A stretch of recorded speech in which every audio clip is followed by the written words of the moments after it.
Well, good evening. Thank you for being here tonight. I wondered if we'd have 5 or 50. You know, you never know on these holiday Wednesday nights. But thank you very much for being here. I had an agreement with Lena, which she broke. Do not talk to me, mention, or be anywhere close to a conversation that regards food. Ever since basically Saturday, I have not even desired to talk about it. And I usually go shopping with her. So she went shopping alone today. And then she came back and commenced to describe all the food that she bought. But we made it and got to thinking about 5 o'clock. I hadn't eaten anything all day.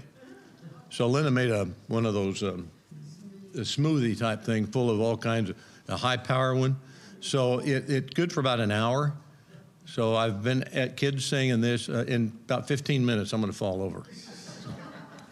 We're in Nehemiah 13. We're going to finish up the book tonight. It has been a very fascinating read and study.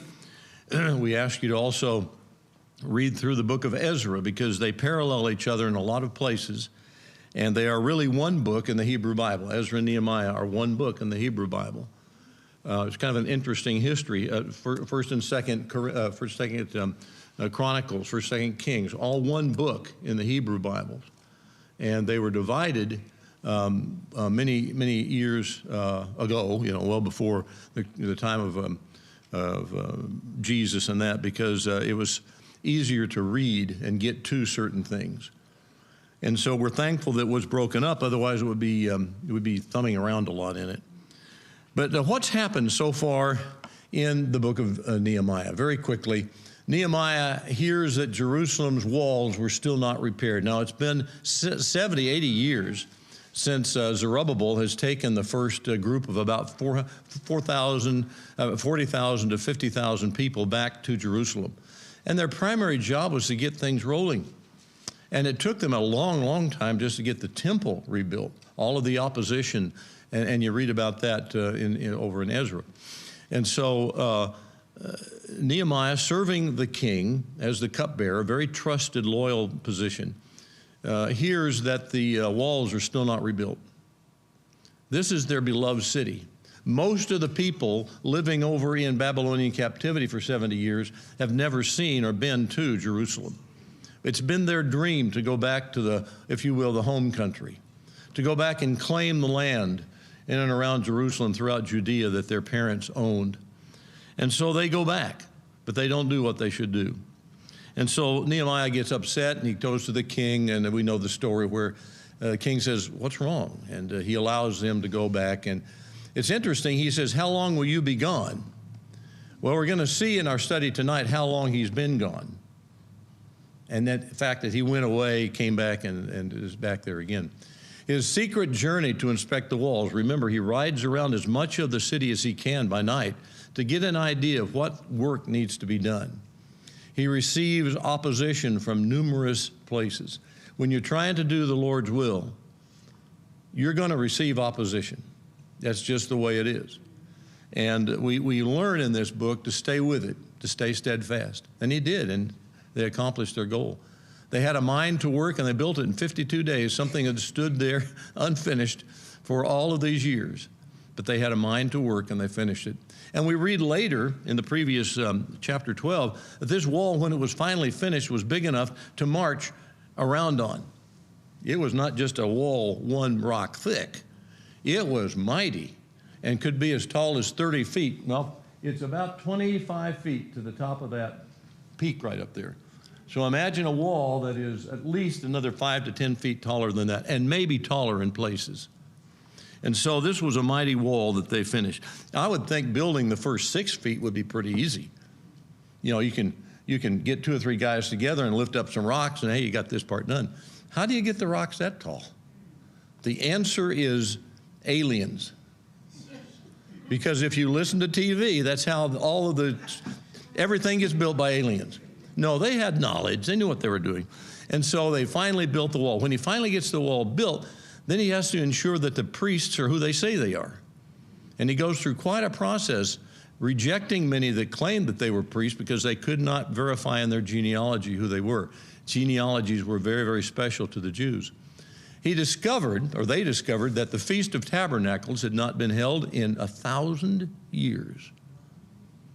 Does God mean what he says?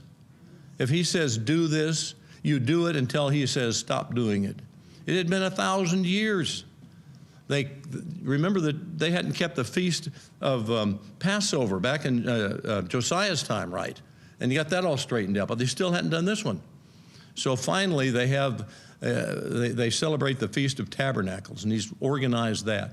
They finally have that going, and they're finding all this out. How? By rumor? By talking to the priests casually on the corner? No. What does it say they're doing? They're reading. They're reading in the book. He renews the covenant with God. Remember, we have a whole chapter on reviewing the history of the Jews, and the chief men of the tribe, the chief men of the family come and sign this covenant and said, we will honor and keep this covenant. How long did that last? You're going to see how long it lasted in a little bit. People are very fickle. And then the dedication of the walls, what we talked about before, the sending of the two choirs around and marching around and doing that. It's really a fascinating book. And it's not heavy in theology. What it's heavy in is realizing that God expects things to be done in certain ways. And when you don't do it that way, you're in trouble. So we get to chapter 13, and we're going to read here the first few verses and talk about them for a little bit. If my voice begins to fade, I may call on somebody to read. It says, on that day, they read the book of Moses in the hearing of the people. And it was found in the book that no Ammonite or Moabite should ever enter the assembly of God. For they did not meet the people of Israel with bread and water, but hired Balaam against them to curse them. Yet our God turned the curse into a blessing. As soon as the people heard the law, they separated all Israel from those that were of foreign descent. The city now has got a lot of people in it. And they were not to associate at all with the people that were of the heritage of the Ammonites and the Moabites. And I won't go into great detail, but in Numbers 23, you remember that Israel's getting ready to go into the march forward, and the Ammonites and the Moabites hired a prophet. Now, he was a prophet of God. We don't read about him anywhere else, but he was apparently a prophet of God, and they realized that. And they tried to hire him to curse Israel. Now, by the way, if he cursed Israel, is God obligated to follow that curse? No, but that was the mindset of the people. And they go on for like 2 chapters of going back and forth. What he's doing is he's settling a price. He's going to make some money out of this deal. And in the end, he does not curse, but he blesses Israel. But this incident took place about 1400 BC. They're reading about it in 400 BC.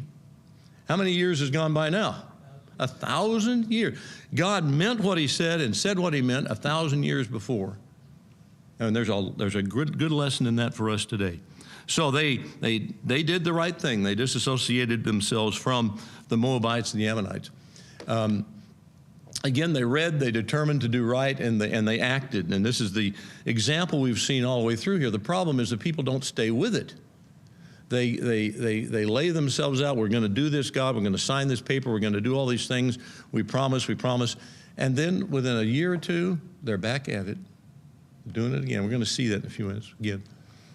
Understanding God's word produces action and obedience. And that's what we want to be people of the word when we read, wherever we're reading in Scripture. We want to make sure we're applying it and doing it in a way that God will accept.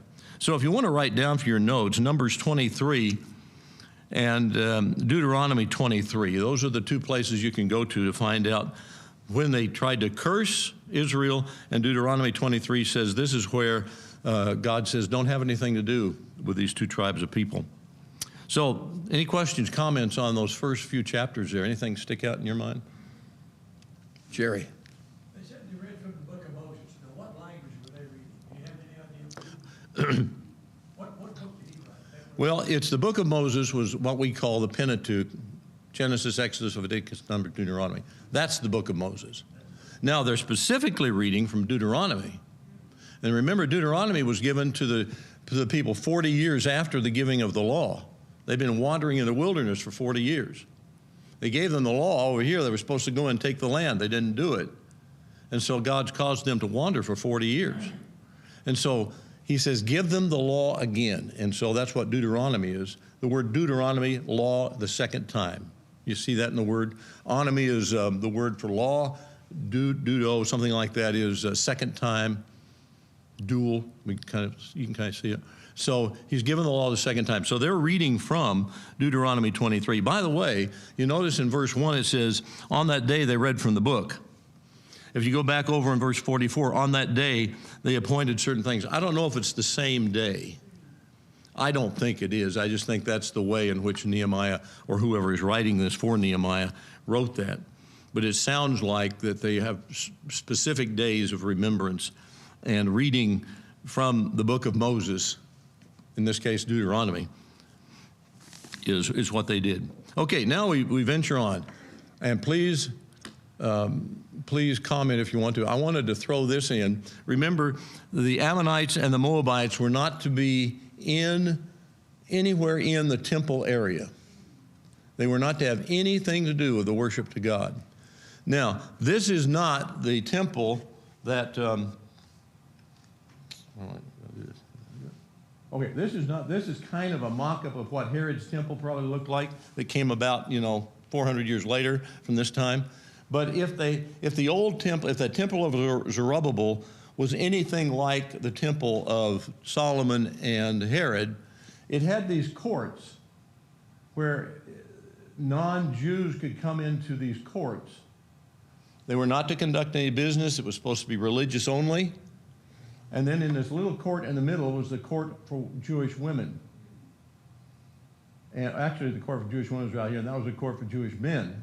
And then they would take their offering up to that gate, and it would be sacrificed in the altar that's behind that gate.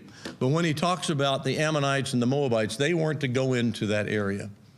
Now, that's not a representation truly of what Zerubbabel's temple looked like. We don't have that exact detail. But it was something like that. This is a mock-up of Herod's temple, which he started building, 30 years, about the time that Jesus was born. And it was finished 2 years before it was destroyed in 70. It was under construction for a long, long time. They kept adding to it. But it's fascinating, the restrictions that were placed. Okay, we need to move on. In 4 through 9.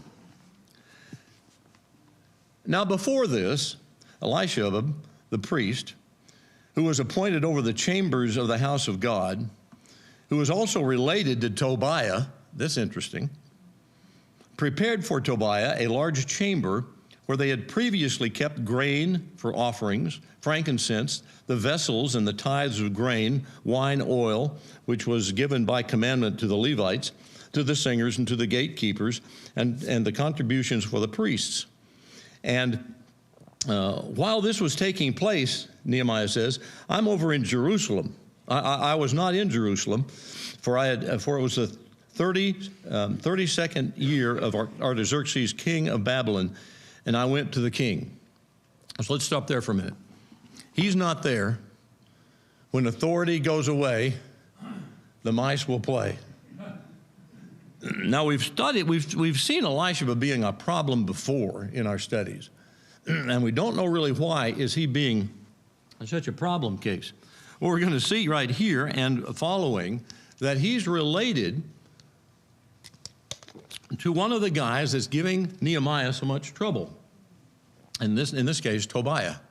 And you're going to see even more about that, oh boy, at the end of the chapter. So, Jeremiah is not there.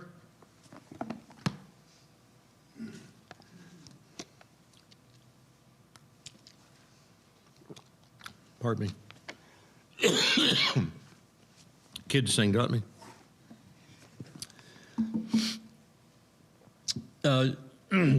Would somebody pick up verse 6 and read through 9 for me? Maybe this will settle down. 6 through 9. But all this time I was not at Jerusalem, for in the 32 year 3 in the year of our Babylon, I came unto the king, and after certain days I obtained leave with the king.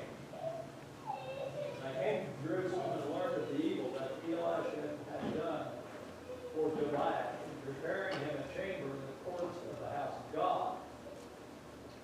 And it grieved me sore. Therefore I cast forth all the household stuff of Tobiah out of the chamber. Then I commanded, and they cleansed the chambers. And thither I brought back the vessels of the house of God with the meal offering and the frankincense. So he's doing his, again, he's been away for a while. We're going to talk about that in a minute. And bad things have happened. And so he's had to once again lay down the rule and get the hammer out and do some things here. Tobiah is one of the evil guys, one of the bad guys. And yet, Elisha is relative through marriage, you're going to see, the wrong kind of marriage, has been living in the temple. And this picture doesn't really show it very well. I have another picture of it probably. He's living in one of these storerooms along the side or in the back or somewhere along there. We don't know exactly where which because we have a picture of that temple. But all around the temple were storerooms.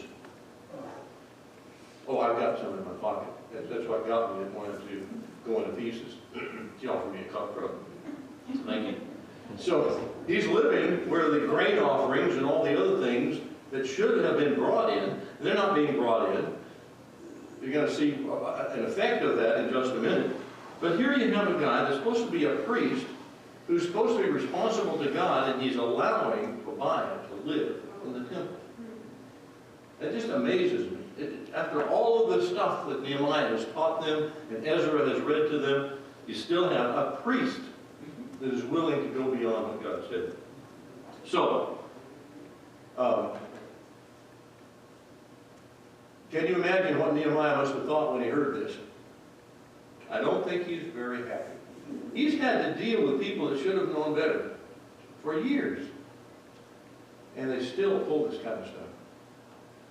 How long was Nehemiah been away from the king? Remember, if you turn over to chapter 2 and verse, 2 and verse 1.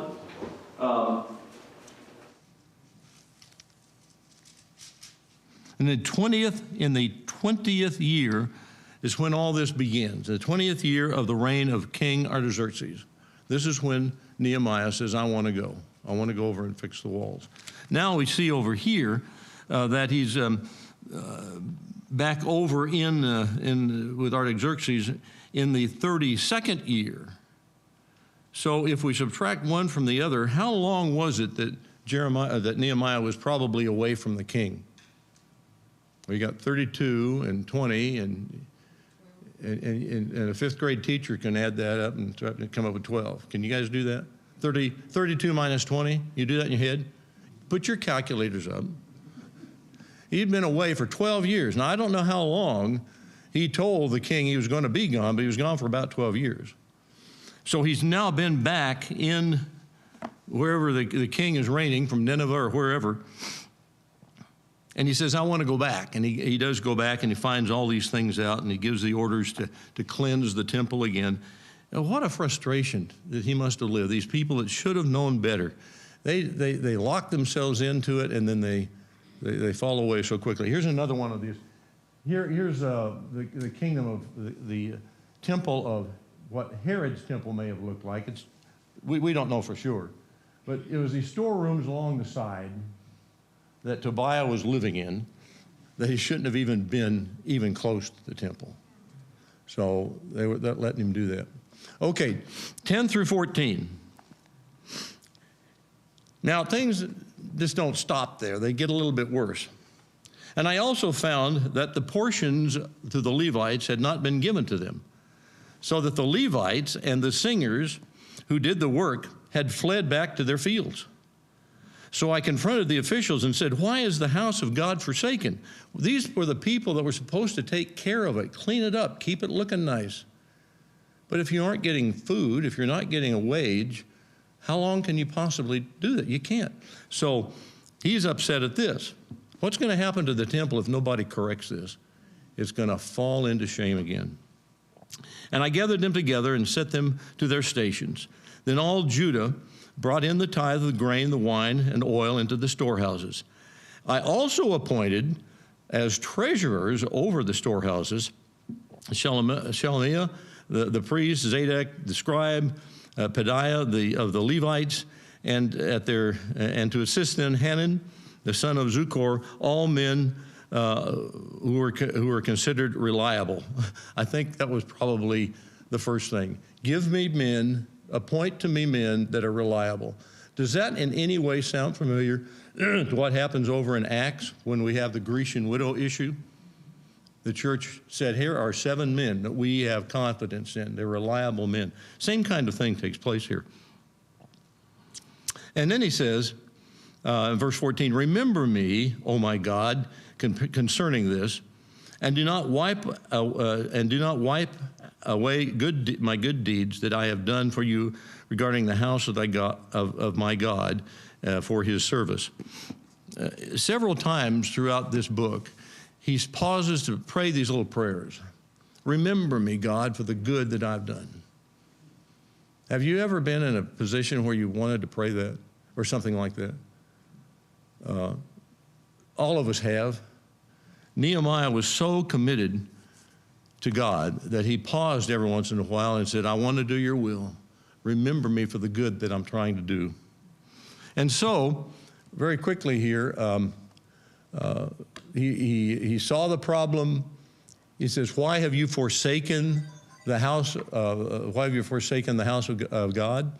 They needed another severe reminder because of the sternness of the law. There were certain things that were to be done, and one of them was that the workers in the temple needed to be paid, and the way they got paid was to provide food for them. And these storehouses around the outside, one of the reasons was to store the grain and this and that. Some of that grain was used for sacrifices, and some of it was used to pay those that were the singers and were the cleaners and the helpers, the Levites. And then they had property, and they could go out there occasionally, but they weren't to live out there. If you go out there and live and you're farming and ranching outside of Jerusalem, and yet your primary job is to take care of the temple, something's got to give. And so, pardon? You got to be at the temple. You got to do your job. And so Nehemiah says this little prayer, remember the good that I've done. And then we come to another issue that they have. I mean, this whole little chapter is about some issues that he has to solve. It's kind of a compendium to the end of his little book here. So starting with verse 15, in those days I saw that in Judah the people were treading wine presses on the Sabbath, and bringing in heaps of grain and loading them on donkeys, and also wine and grapes and figs and all kinds of loads, which they brought into Jerusalem on the Sabbath day. And I went to them on the day when they sold the food. The Tyrians, they're from Tyre up the road, they also who lived in and around the city, and they brought fish in and all kinds of goods and sold them on the Sabbath to the people of Judah and in Jerusalem itself. Now, what is supposed to happen on the Sabbath? If they're in the 40 years of wandering and they gathered too much food on the 6th day, what would happen? It would boil. If they didn't gather enough food on the 6th day, they'd be hungry on the 7th because none was provided. The Sabbath day was a special day. What was the purpose of the Sabbath, ultimately? It had several purposes, but there was one in particular. Family rest, family time. That's what it was all about. Was the Sabbath made for God or God made for the Sabbath? Jesus would ask. Well, the Sabbath was made for man. The Sabbath was made to give you time with your family, but treat it with respect. You don't work. Well, the Pharisees, of course, took this and they came up with all kinds of other laws. You couldn't walk this far or do that much or carry your bed or these other things. They really kind of took it way out of whack. But they weren't to be working and doing things. But here we have people on the Sabbath coming in and doing it just like a regular day of business. And he says, this is wrong. Then I confronted the nobles, verse 17, of Judah and said to them, What is this evil thing that you're doing, profaning the Sabbath? Did not your fathers act in this way? And did not our God bring upon them disaster? Didn't he bring it upon this disaster upon us and upon this city? Don't you remember why this city's broken down? You were unfaithful to God. Now, you are bringing more wrath on Israel by profaning the Sabbath. By the way, he uses this word Israel. I thought we were talking about the Jews. Well, in God's eyes, now this is Israel. The other 10 tribes are gone. He's done away with them. But there's this two little tribe community we call Judah and Benjamin. And God still relates to them as Israel. They're his chosen people. Now, you're bringing more wrath upon Israel by profaning the Sabbath. Lots of things you could study out of this, but the Sabbath day seemed to always be a problem. By the time Jesus had come, they had turned things around so much, they were using the Sabbath as a whipping post. Remember, Jesus healed a couple of people on the Sabbath, and they got all upset at Jesus because he was doing good works on the Sabbath. Well, the guy that was healed, it wasn't that he was healed, he got up and carried his bed. And Jesus said, well, which of you, if a man whose donkey is over in the ditch, won't help get him out on the Sabbath? You got to be logical about this, but you got to respect it. And so what he did was interesting. Verse 19. As soon as it began to grow dark. Now, when did the Sabbath day begin? Remember, the Jewish day begins at sunset. To us, a day begins at midnight. In the Jewish mindset, even to today, the day begins at sunset. To some religions, when you can't see a white string in the dark sky, then it's nighttime. That's their official measurement. And so here it is. It's getting dark. It's becoming the Sabbath day. It would be like at 6 o'clock Friday night, our time. And he does something. He says, as soon as it began to grow dark at the gates of Jerusalem before the Sabbath, I commanded that the doors be shut and gave orders that they should not be opened until the Sabbath was over. Well, when it would be over? What we would call 6 o'clock Saturday night. Okay? And I stationed some of my servants at the gates that no load might come in on the Sabbath. And when the merchants and the sellers of all kinds of wares lodged outside of Jerusalem, and I checked over to Esther, once or twice, I warned them and said to them, why do you lodge outside of the wall? If you do this again, I will lay hands on you. I think Nehemiah has a reputation of being able to aptly lay hands on people. They don't want to be there, so they don't do that anymore. So if you do this again, I'll lay hands on you. And from that time on, they did not come on the Sabbath. Then I commanded the Levites that they should purify themselves and come as a guard to the gates to keep the Sabbath day holy. What was the commandment to the Israelites? Remember the Sabbath and keep it holy. What does it mean to keep something holy? Interesting study in itself. It's going to be set apart. It's going to be, I'm going to do what God says. It is a special covenant relationship. Okay. So he sets a guard out there to keep the Sabbath day holy. And then he says this kind of prayer again. Remember this also to my favor, O my God, and spare me according to the greatness of your steadfast love. Question for you. He makes these kinds of statements, and he's going to make it again as we finish up this chapter. Does he think God is going to remember him right now? Or do you think he's looking for a resurrected life? I think he's thinking about later. Remember me. Remember me. When I leave this world, please remember me. They had a view of eternal salvation that's not really talked about a lot in the Old Testament, but they did have this. And, of course, Jesus further explained that in his teachings as well. So he has a belief, I believe, in the resurrected life and what we would call heavenly living.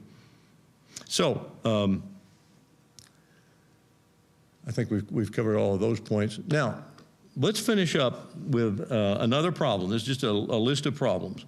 He says, in those days I also saw that the Jews had married women from Ashdod and Ammon and Moab, and half the children spoke the language of Ashdod, and they could not speak the language of Judah, but only the language of each people.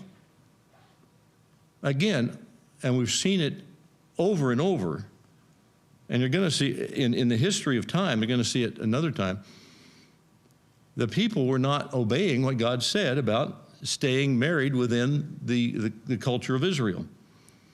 And I confronted them and cursed them and beat some of them and pulled out some of their hair. Now we chuckle, but I think he's a little upset. Maybe this is why the guys that were outside the gate didn't come back. They had lots of hair. And so he lets them know that this just isn't right. And I made them take an oath in the name of God, saying, you will not give your daughters to their sons or take their daughters to be your sons' wives.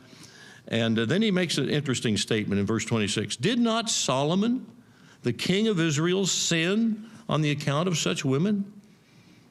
Among the many nations, there was no king like him. And he was beloved of God, and God made him king over all of Israel.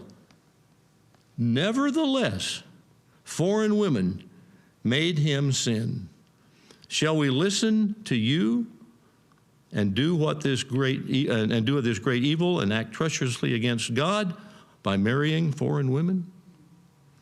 God has a purpose. He wants to keep Israel pure as possible, because Jesus is going to come through a pure bloodline. Now I say that. There's a guy, a lady in Joshua we just talked about, Rahab the harlot, who was actually in the lineage of Jesus. Did you know that? And Tressler got it right. That guy's remembering very well. And so the point is, every time Nehemiah turns around, something's gone wrong. Now, I would ask this question. If he had not gone back to spend a year or two or three or whatever it was over with the king, he promised he'd come back, I don't think that these bad things would have happened. But they were without his very direct leadership. You think he made a lot of friends doing this? Probably not. But they respected the fact that he was a man of God.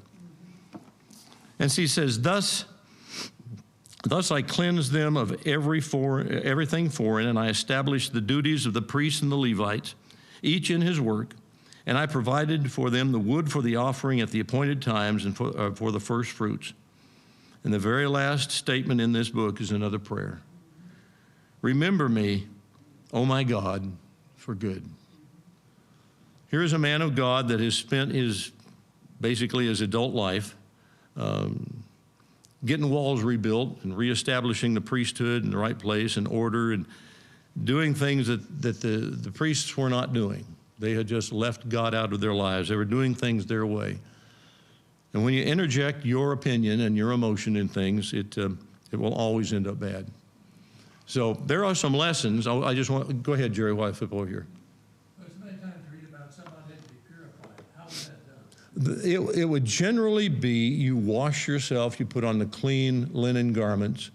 You might go before the chief priests and maybe sprinkle, the blood water on you, something like that. They had their process. It's actually defined over in Deuteronomy and in other places.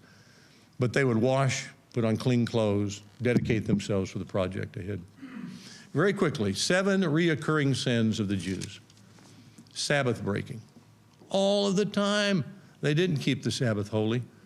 But during this time, Nehemiah made sure, and if you saw somebody with a patch of hair missing, you probably knew that they were probably not doing what was right at one time. This intermarriage outside of Israel, a big problem. In Ezra, there's 2 chapters in Ezra that clarifies what God expected of marriage. Every single man had to come before the priests and certify that he was married to an Israelite. And if they weren't, they got kicked out. They had to repent. They had to go through a process. In the book of Malachi, God says, lots of stuff about marriage there, but basically you're leaving your first wife and going for another one. That's wrong. It is God's view of marriage is sacred and must be remembered. And we as a people, as a international culture, don't have respect for that. Idolatry. They were always going after a false god somewhere, even in their worship to God many times, like in the book of Malachi. It was half-hearted worship at best. They were forgetting God's word. They were not staying in God's word. The priests were charged with making sure they were taught right, and they didn't do it. Improper worship, all kinds of crazy things being introduced into their worship as we study other books. The unfaithfulness of the priests, buying and selling of the priesthood itself. Even by the time Jesus gets on hand, they're buying and selling the priesthood. And then just ungodly leadership. And there probably could be 14 more, but those are the ones that kind of stood out to me. So as we bring to close our discussion on Nehemiah, it is worthy of our time to go back and read it again. It's not a hard read. Read Ezra and Nehemiah together, and you get to see that here were two guys that were dedicated to doing what God wanted them to do. And we thank them for their service. So I think starting next Wednesday, we'll be starting a review of the book of Acts. I'm not sure, but please come prepared to start a new study. Thank you for all of your help in getting through this study as we've gone through it. Eric?